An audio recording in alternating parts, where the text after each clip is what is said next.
Tá bom? Então, olha só, um dos sinais que apontam para a volta de Jesus, lá em Mateus capítulo 24, no verso 3 e 5, de 3 a 5, né? Eu vou ler aqui para a gente, tá bom? Olha só. E estando assentado no Monte das Oliveiras, chegaram-se a ele seus discípulos em particular, dizendo, dize-nos quando serão estas coisas e que sinal haverá da tua vinda e do fim do mundo. E Jesus respondendo disse-lhes, acautelai-vos que ninguém vos engane, porque muitos virão em meu nome, dizendo, eu sou o Cristo, e enganarão a muitos. Percebe? Você conhece alguém aí que se diz ser o Cristo? A Cléo conhece, não conhece aí, Cléo? Alguém aí que mora aí perto? Tem alguém que mora aí pertinho de você, não tem, Cléo? Que se diz ser o Cristo? Olha só. Jesus, quando ele vai falar a respeito dos sinais da sua vida, você conhece, né, Cléo? Alguém que se diz ser Eu Cristo aí, né? conheço, lá no Congresso Nacional, eu sou vizinho do Congresso Nacional. STF. Né? Tem vários salvadores aí, né? Sim, o STF então tá cheio. Então, olha só. A gente tem aqui Jesus, ele preocupado com seus discípulos e conosco. Esse é um tema que eu adoro, esse tema. A volta de Jesus é fantástico para mim. E ele fala o seguinte, ó, tenham cuidado para que ninguém vos engane. A grande preocupação de Cristo aqui não é marcar a data para sua vinda. Não é falar assim, ó, eu vou voltar em tal data. Não. Mas é para que aqueles que estão buscando, ansiando pela sua vinda, não sejam enganados. E um dos primeiros pontos que Jesus ressalta aqui é que surgirão muitos falsos cristos. Muitos dizendo, eu sou o Cristo, e eles vão enganar a muitas pessoas.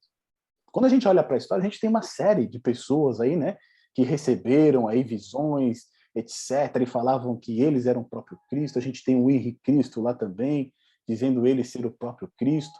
Então, existem muitas pessoas, que muitas vezes fazem até sinais, milagres, falam de uma maneira eloquente, e dizem ser o próprio Cristo.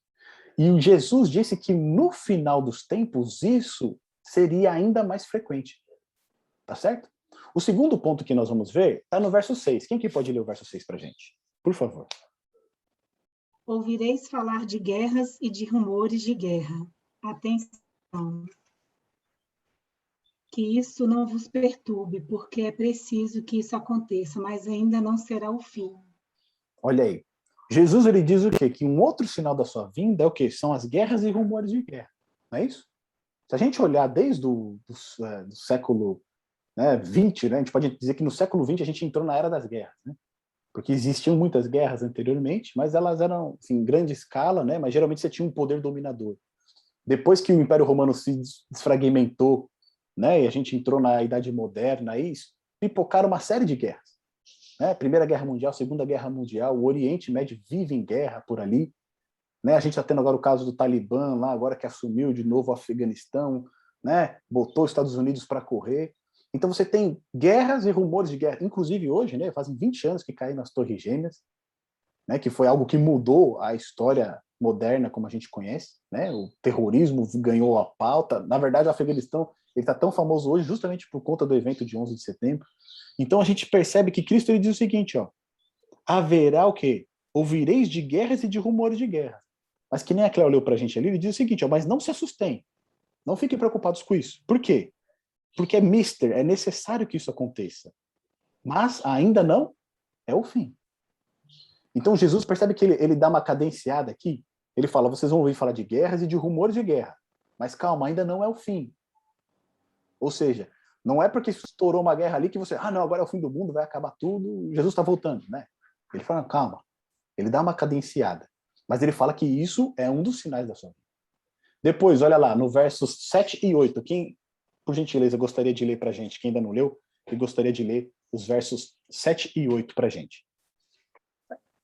Porquanto se levantará nação contra nação, reino contra reino, e haverá fomes e terremotos em vários lugares. Porém, tudo isso é o princípio das dores.